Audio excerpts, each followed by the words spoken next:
Hi, welcome back. We are still doing the test for B, and we're just going to do the third and fourth objectives. So let's do it. Beach problem. Ooh, it's a toughie. Let's do it though. Okay, so it says, Kaylin wants to walk the shortest distance from the beach to the parking lot. So which question's actually asking for this? How far is her spot from the beach to the parking lot? Okay, that's what we call our altitude or our geometric mean.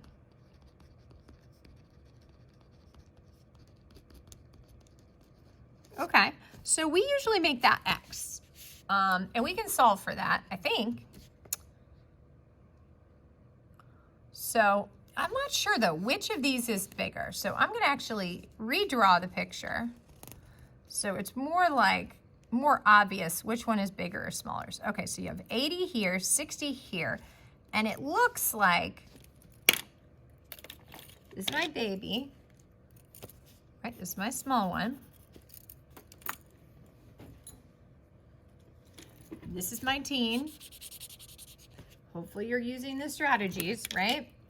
And it looks like I know on the baby, I don't know the small side, but I know the medium and the hypotenuse. So the medium and the hypotenuse. On the teen, I know I don't know the medium and the hypotenuse. I don't know the medium. The hypotenuse is 80, but I don't know the medium and the hypotenuse is 80. So see how we can't set this one up like we were. It's not gonna work. So what do we need? We need mom's hypotenuse. Notice that we know 2 of the 3 sides. Okay, so many students were wise to that. Off to the side, they said 60 squared plus 80 squared has to equal the hypotenuse squared.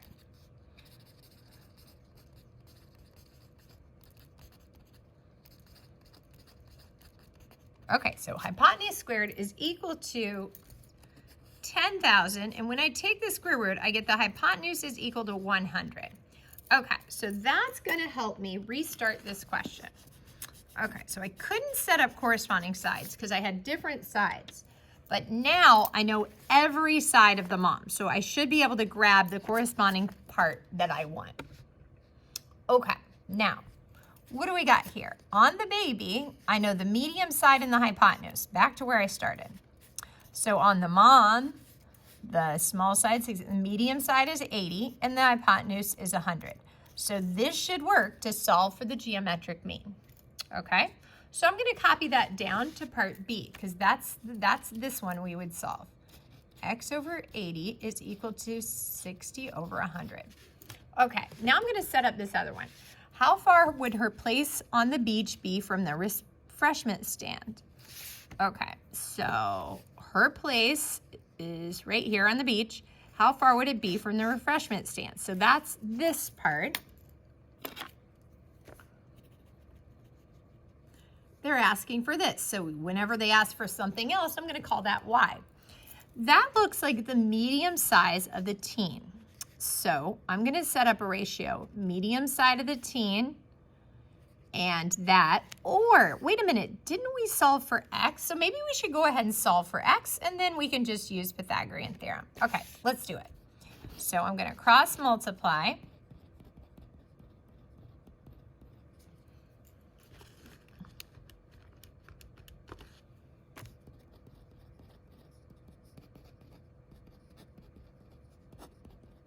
So X is 48. Okay, so that's how far. 48 meters, that's how far this is. And now we know what this is, 48 meters. So now when I look at the yellow triangle, I know 2 of the 3 sides of the yellow triangle, so I can solve for the missing side.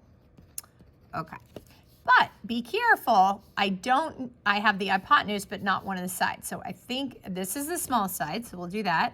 And then the medium side, we're calling Y, and then the hypotenuse is 80. Okay. So 48 squared,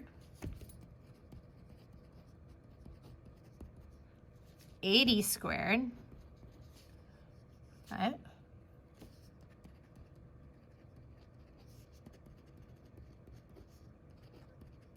Okay.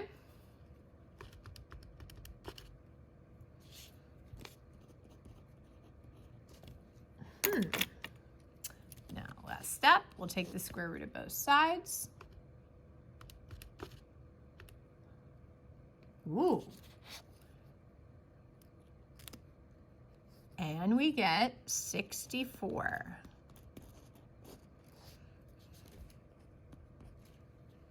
Okay, and that number is between 80 and 48, so that makes sense.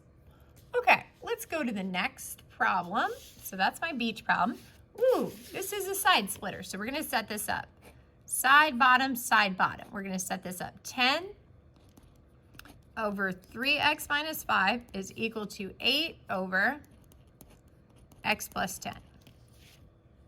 All right, this is what we're gonna set up and solve.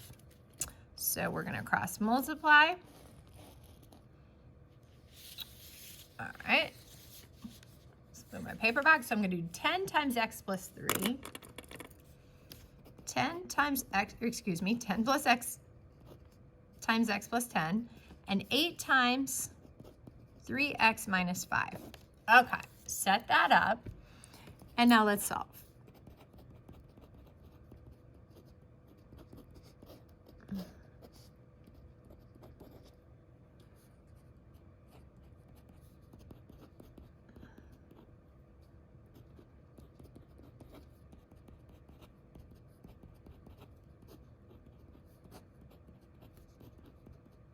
Interesting. X is 10. So let's plug this in and see if this makes sense. X is 10. So I have 8 over 10 plus 10 is 20. So 8 over 10 plus 10, so 8 over 20. And I'm trying to say that that ratio is equal to 10 over 3 times 10, so 30 take away 5. 30 take away 5 is 25, so 10 over 25. So I'm trying to say that these are equal ratios.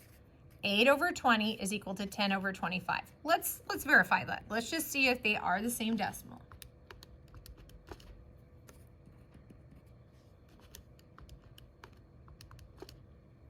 Ooh, okay, so I know I got the answer right. Let's do the next one. Interesting. So I gotta flip it like this so it looks like a mountaintop that somebody skied down, and cut that angle at the top in half. And now we can set this up side, bottom, side, bottom. This is the ratio that works. Okay, so 17.1 over 7.8 is equal to x over 6.9. X over 6.9. Now let's cross multiply to solve.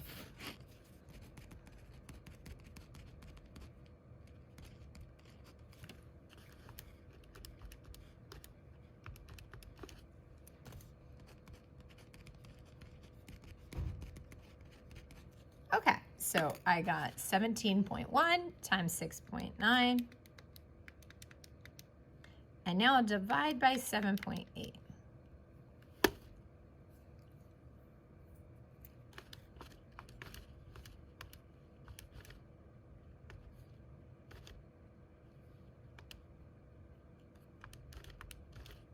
Okay, then it says round to the nearest tenth. So when I divide, I get x by itself on one side, I like that, and I get 15.1 if I round to the nearest tenth. Awesome, almost done. Let's go to the back. I'm gonna start with the easiest one first. Okay, so I know 2 of the 3 sides and not the hypotenuse, right? So a squared plus b squared is c squared, a squared is 4 squared, b squared is 9 squared, and the hypotenuse we don't know, so let's solve for the hypotenuse. 16 plus 81 is 8 squared, so I get 97. So if I take the square root of both sides, I get the square root of 97. Okay. So, can I show that in a simpler way?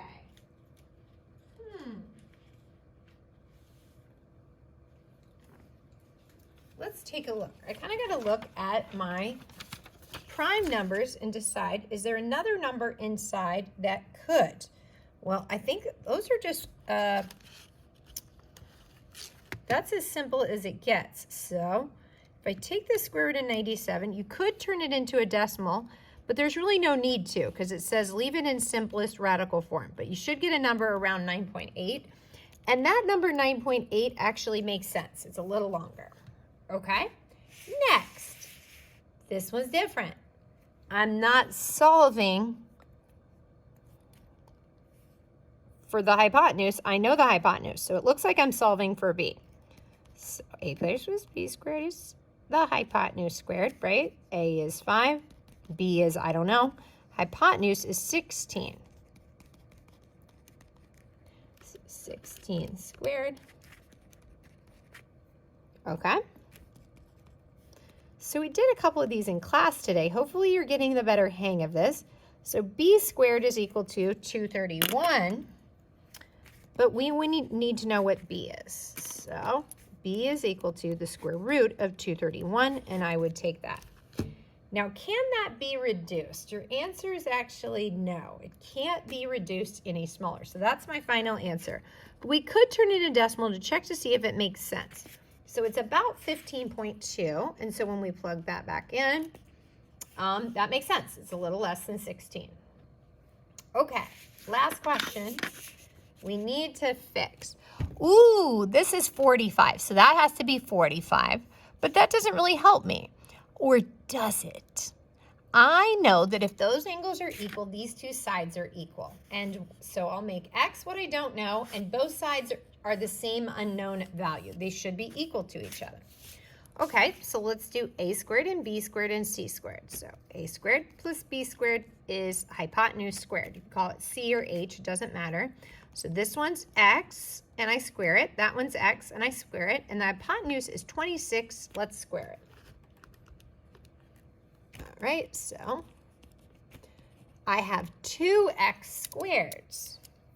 So I have a couple things keeping x from being by itself. First, I've got this 2 getting in the way, so I'm going to divide both sides by 2. And so the right side of my equation turns into 338 is x squared. Just one more step, guys. Take the square root of both sides. I get x is equal to the square root of 338. So that's my final answer.